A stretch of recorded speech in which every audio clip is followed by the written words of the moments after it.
Hello everyone, welcome to your accountancy class. Student, we are doing our first chapter, issue of share, and our today's topic is issue of share for consideration other than cash. हम पहले ही study कर चुके हैं कि company जो है वो share issue करती है किस पर्पस के लिए, अरेंजमेंट ऑफ फंड। उनका मेन जो फंड है वो कहाँ से अरेंज होता है, इशू ऑफ शेयर से होता है। लेकिन कुछ ऐसे सर्कमस्टांसेस भी होते हैं जिनमें कंपनी जो है वो विदाउट कैश भी शेयर इशू कर सकती है। बहुत सारे ऐसे सर्कमस्टांसेस हैं, जैसे कंपनी जो है अगर वो किसी भी सर्विसेज को रेंडर करना चाहती है तो he can also issue the share, fully paid up share को इशू कर सकती है। कोई एसेट परचेज कर दिया और कंपनी किसी का रनिंग बिजनेस परचेज करना चाहती है तो भी कंपनी क्या कर सकती है, उनको कैश देने की बजाय कैश के प्लेस पर उनको फुल्ली पेड अप शेयर भी इशू कर सकती है। तो इस टाइप से डिफरेंट ऐसी सिचुएशन होती है जहां कंपनी जो है वो शेयर कैश के अदर देन कैश भी इशू कर सकती है। तो हम फर्स्ट स्टार्ट करते हैं। फर्स्ट हमारा है issue of share, issue of shares to promoters. Who are the promoters? Promoters कौन है? Promoters कंपनी को बनाने वाले, father of the company is known as promoters. तो promoters जो है वो अपनी सर्विसेज कंपनी को प्रोवाइड कर रही है और कंपनी उनकी सर्विसेज के अगेंस्ट उनको क्या पे कर रही है, फुल्ली पेड अप शेयर्स दे रही है, कैश की पेमेंट नहीं कर रही है। तो इसके लिए वो उनको शेयर्स देगी, प्रमोटर की सर्विसेज देगी। और प्रमोटर्स की सर्विसेज के लिए हम वर्ड क्या यूज करते हैं, अब कंपनी की फॉर्मेशन प्रमोटर्स करते हैं तो ये हमारी कॉस्ट किसमें आएगी, फॉर्मेशन कॉस्ट में आएगी। तो हमारी जो जनरल एंट्री है वो क्या बनेगी, इनकॉर्पोरेशन कॉस्ट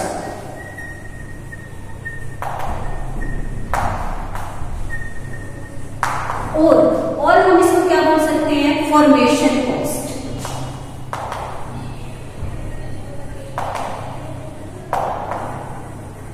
अब एक्सपेंस है तो इनकॉर्पोरेशन कॉस्ट और फॉर्मेशन कॉस्ट हमारा अकाउंट जो है ये डेबिट होगा, हम इस अकाउंट को क्या करेंगे, डेबिट।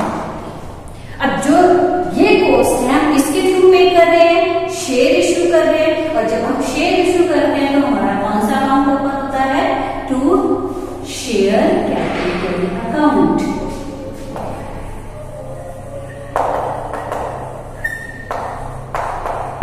अब जो ये शेयर है ये फुल्ली पेड अप शेयर होते हैं, मीन्स हम कंबाइन, अगर आपकी फेस वैल्यू 10 रुपीज है और सपोज करो हम प्रमोटर्स को 10,000 शेयर्स दे रहे हैं तो टोटल अमाउंट कितनी पे की जाएगी, उनको टोटल अमाउंट कितने अमाउंट के शेयर्स पे किए जाएंगे, 10,000 multiply by 10, means total amount हमारी कितनी आएगी, 1 लाख। इन दिस वे हम प्रमोटर्स को कैश में पेमेंट नहीं करते, हम उनको क्या प्रोवाइड कर रहे हैं, शेयर्स प्रोवाइड कर रहे हैं। तो ये फर्स्ट सिचुएशन थी जब कंपनी क्या करती है, शेयर इशू करती है other than cash. Now come to the second circumstance and second situation, issue of share for purchasing any asset. अगर कोई कंपनी जो है उसको एसेट परचेज कर रही है और वो शेयर इशू कर रही है तो क्या जनरल एंट्री होगी, issue of shares to purchase an asset.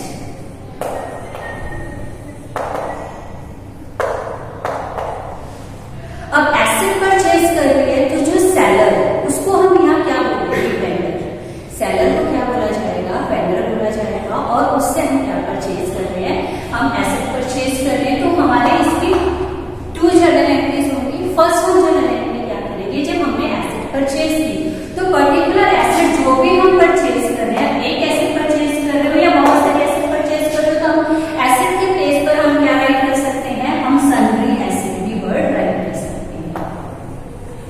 अगर आप मोर देन 1 एसेट परचेज कर रहे हो तो हम एसेट डालकर हम क्या लिखेंगे, sundry asset. Various asset purchase कर रहे हो हम ये वर्ड यूज कर सकते हैं, सन्ड्री एसेट्स अकाउंट। ये हमारा डेबिट होगा क्योंकि कंपनी में एसेट आ रही है।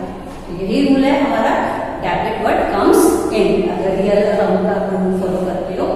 उसके बाद अब जो सन्ड्री एसेट्स है ये हमने किससे परचेज किया है,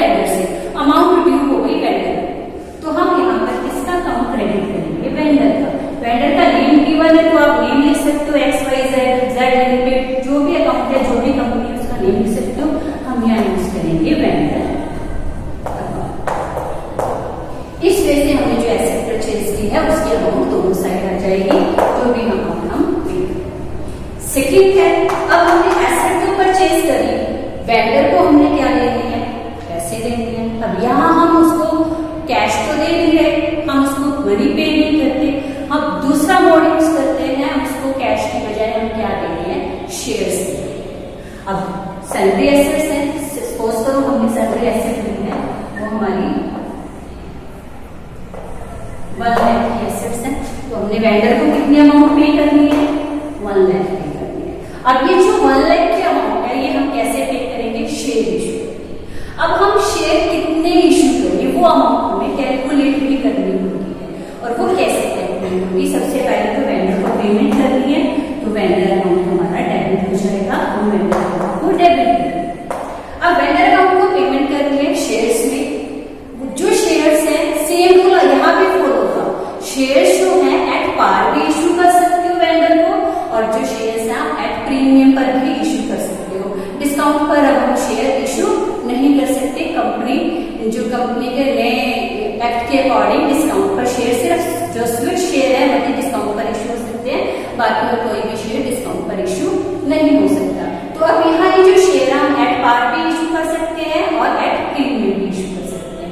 हम फर्स्ट केस लेते हैं, हम वेंडर को शेयर्स दे रहे हैं और वो शेयर्स इशू कर रहे हैं at par, it mean face value 10 rupees, और हम शेयर जो सेल कर रहे हैं वो 10 रुपीज में ही सेल कर रहे हैं। तब हमारी एंट्री हम शेयर्स ले रहे हैं, यहाँ जनरल एंट्री बनेगी टू शेयर कैपिटल अकाउंट, ये हमारा क्रेडिट होगा, हम उसको शेयर्स लेंगे। अब कितने शेयर्स ले रहे हैं, कैसे फाइंड आउट करोगे वो, अब यहाँ देखो अमाउंट जो ड्यू है वो कितनी है, 1 लाख। अब इसको हमने नंबर ऑफ शेयर में कन्वर्ट करना है, वो आपकी शेयर में कन्वर्ट करोगे। अमाउंट कितनी है उसकी टोटल जो हमने पे करनी है 1 लाख, और सिंगल शेयर जो है उसकी फेस वैल्यू कितनी है, ₹10। तो इसके अकॉर्डिंग नंबर ऑफ शेयर्स कितना आएगा हमारा 10,000। मीन्स कंपनी वेंडर को कितने शेयर इशू कर रही है, 10,000 इशू कर रही है। अब सेम केस में हम दूसरा केस लेते हैं कि वो जो शेयर इशू कर रही है वो कैपिटल फेस वैल्यू 10 रुपीज की बजाय प्रीमियम पर इशू कर रही है। अब प्रीमियम पर शेयर इशू करेगी, उस केस में क्या होगा, अब वो अगर प्रीमियम पर शेयर इशू करती है उस केस में देखो क्या एंट्री होगी आपकी, कैसे निकालेंगे। अब शेयर जो है वो हमारे कितने हैं, 1 लाख उसको अमाउंट पे करनी है, और वो शेयर कैसे इशू किए जाएंगे कि अगर वो अमाउंट पे करता है, सपोज करो यहाँ अमाउंट है, अब हम 11 सेकेंड केस ले रहे हैं, जब हम शेयर इशू कर रहे हैं इस पर इशू किया जा रहा है प्रीमियम पर। अब शेयर प्रीमियम पर इशू कर रहे हैं हमारी, अब जो हमें वेंडर को पेमेंट करनी है 11 लाख की पेमेंट करनी है, तो वेंडर के अकाउंट में कितनी अमाउंट आ जाएगी, 11 लाख। अब उसको नंबर ऑफ शेयर जो है वो कितने इशू किए जाएंगे, अगर आपको शेयर जो इशू कर रहा है वो प्रीमियम पर इशू कर रहा है। अब वो देखो कैसे कैलकुलेट करोगे, सेम वैसे ही नंबर ऑफ शेयर कैलकुलेट करोगे। अब अमाउंट पे करनी है 11 लाख, और जो हमारा 1 शेयर है उसकी वैल्यू क्या है, 1 रुपी प्रीमियम है, 10 रुपीज का हमने जो शेयर इशू किया है उसकी फेस वैल्यू कितनी है, 10 रुपीज है, और प्रीमियम जो हम दे रहे हैं वो कितना दे रहे हैं, प्रीमियम है 1 रुपी। तो हमारा टोटल जो वैल्यू है शेयर की, सिंगल शेयर की वैल्यू कितनी आएगी, 11 रुपीज। तो आप इसको किससे डिवाइड करोगे, टोटल अमाउंट को 11 से डिवाइड करोगे, तो नंबर ऑफ शेयर हमारे कितने आएंगे, अगर आप 11 से डिवाइड करते हो तो हमारे नंबर ऑफ शेयर आ जाएंगे 1। अब यहाँ वैल्यू शेयर इशू किए जाएंगे, 1 लाख शेयर इशू किए जाएंगे, प्रीमियम है, प्रीमियम भी देना है, तो हमारी शेयर कैपिटल, हमारा शेयर कितने का है, 10 का है, तो हम यहाँ अमाउंट कितनी लिखेंगे, 1 lakh share multiplied by 10, total amount कितनी आएगी, 10 लाख। और प्रीमियम कितने का है, 1 लाख का, वी ऑलरेडी नो दैट, हम पहले डिस्कस कर चुके हैं। प्रीमियम के लिए कौन सा अकाउंट ओपन होता है, to security premium reserve account. तो अकाउंट ओपन करोगे, उसमें अमाउंट कितनी आएगी, नंबर ऑफ शेयर हम कितने इशू कर रहे हैं, 1 लाख इशू कर रहे हैं, और एक प्रीमियम की अमाउंट कितनी है, 1 रुपीज है, तो इस अकाउंट में अमाउंट कितनी आएगी, 1 लाख। तो टोटल पेमेंट कितनी होगी उसको, 11 लाख की पेमेंट। तो ये हमारे 2 केसेस थे। First case issue of share to promoter and second case issue of share to purchase an asset, जब हम कोई एसेट परचेज करते हैं। अब हमारा जो थर्ड केस है वो थर्ड केस क्या है, issue of share. Share issue करते हैं, यहाँ तो हमने क्या किया था, एक सिंगल एसेट परचेज की।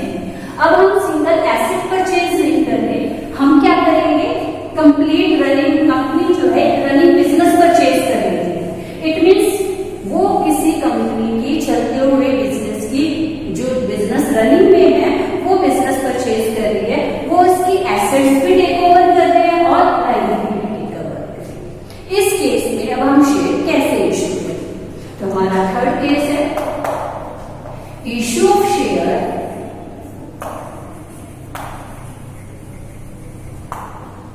when purchase are running business। जब हम क्या परचेज कर रहे हैं, रनिंग बिजनेस परचेज कर रहे हैं।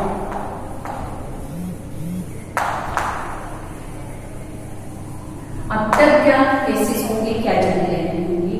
अब कंपनी क्या कर रही है, वो एसेट सारी रनिंग बिजनेस की सारी एसेट परचेज कर रही है, तो हम यहाँ लिखेंगे बिजनेस एसेट। एसेट के नेम भी राइट कर सकते हो, सपोज करो वो बिल्डिंग परचेज कर रही है, हमने लिखा बिल्डिंग। फर्नीचर परचेज कर रही है, आप यहाँ राइट करोगे फर्नीचर। थर्ड वो मशीन परचेज कर रही है, तो हमने यहाँ लिखा machinery account. Three asset purchase कर रही है और इनकी वैल्यू गिवन आपको बिल्डिंग है। जो जो एसेट हम परचेज करेंगे उनके अकाउंट हो जाएंगे, डेबिट। बिल्डिंग है 1 लाख, आपका जो फर्नीचर है वो 5 लाख और मशीनरी जो है वो आपकी 4 लाख। अब ये टोटल अमाउंट एसेट परचेज कर ली हमने वेंडर से, वेरियस एसेट परचेज किए और अब इनकी जो टोटल अमाउंट है इसको पे करोगे, वेंडर को पे करोगे, तो हम लिखेंगे वेंडर अकाउंट। क्रेडिट करोगे और कितने अमाउंट से क्रेडिट होगा, 10 लाख। हमने टोटल पेमेंट कितनी करनी है वेंडर को, 10 लाख की करनी है। अब इसके लिए हम शेयर इश्यू करेंगे, 10 लाख इसको शेयर इश्यू करेंगे। अब यहाँ एसेट परचेज किए, कोई डिफरेंस नहीं था, टोटल अमाउंट पे कर दी। अब सपोज करो कंपनी जो है वो एसेट के साथ साथ रनिंग जिसका बिजनेस ले रही है उनकी लायबिलिटी को भी टेक ओवर कर रही है। अब यहाँ वेंडर का काम बाद में आएगा, हम पहले को लायबिलिटी टेक ओवर करेंगे, तो हम यहाँ लिखेंगे टू सन्ड्री लायबिलिटीज।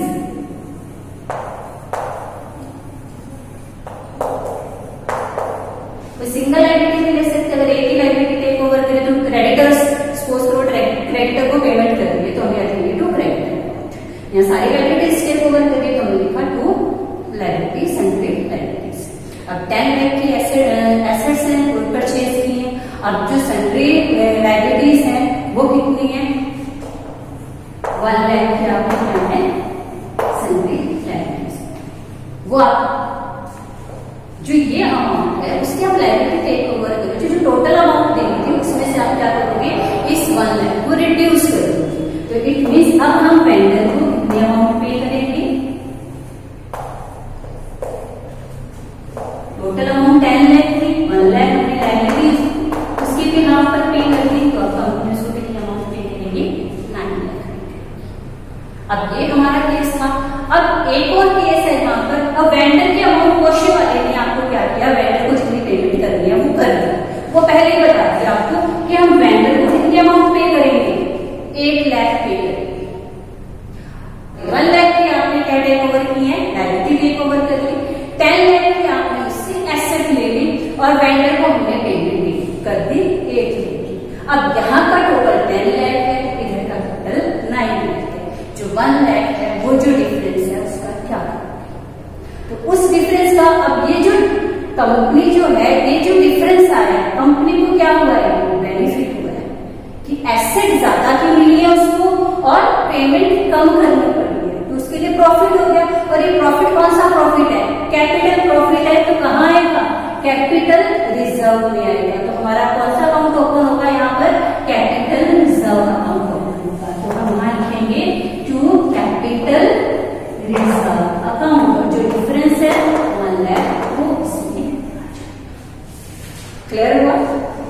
ये पॉइंट क्लियर हो गया। अब यहाँ था कि उन्होंने पेमेंट कम करनी पड़ी, एसेट ज्यादा आ गई हमारे पास।